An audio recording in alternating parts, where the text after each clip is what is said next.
علیکم. وعلیکم السلام. جی فرمائیے کس سے ملنا ہے؟ جناب ہم لوگوں کا والد صاحب ادھر ہوتا ہے. آپ کے والد صاحب یہاں ایڈمٹ ہے؟ ہم لوگوں کا والد صاحب ادھر ایڈمٹ ہے. کیا نام ہے؟ جناب ہم لوگوں کا والد بڑا مشہور آدمی ہے. مشہور کیا اس کا نام پوچھے؟ ارے اس کا نام دانش بلوچ ہے. اچھا دانش بلوچ. ہاں الحمدللہ. تم وہ معذور دانش بلوچ کے بیٹے ہو؟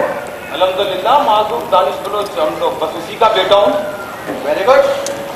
بہت جلدی خیال آ گیا آپ کو اپنے باپ کا. ارے جناب غلطی تو انسان سے ہی ہوتا ہے کہ فرشتوں سے تو ہوتا نہیں. پڑھے لکھے ہو؟ الحمدللہ پورا میٹرک پاس ہوں. بہت اچھی بات ہے.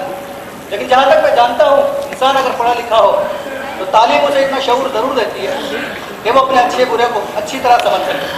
کیا تمہارے پاس بالکل بھی شعور ہے؟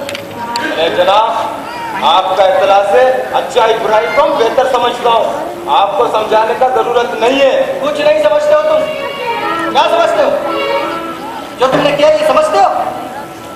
کیا اپنے باپ کے ساتھ؟ ہمارے باپ کو گولڈن شیک ہینڈ ملا.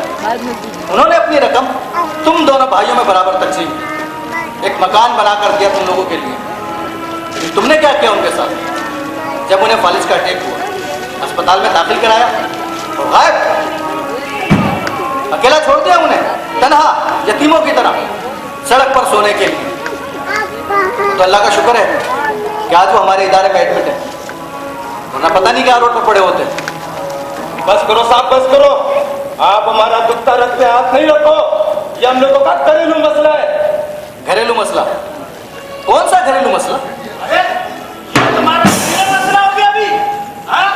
یہ تمہارا کدھر سے گھریلو مسئلہ ہو گیا؟ دانش انکل میں اس کو سمجھاتا ہوں, آپ اطمینان رکھیں. ذاکر بیٹا تم بیچ میں نہیں آؤ.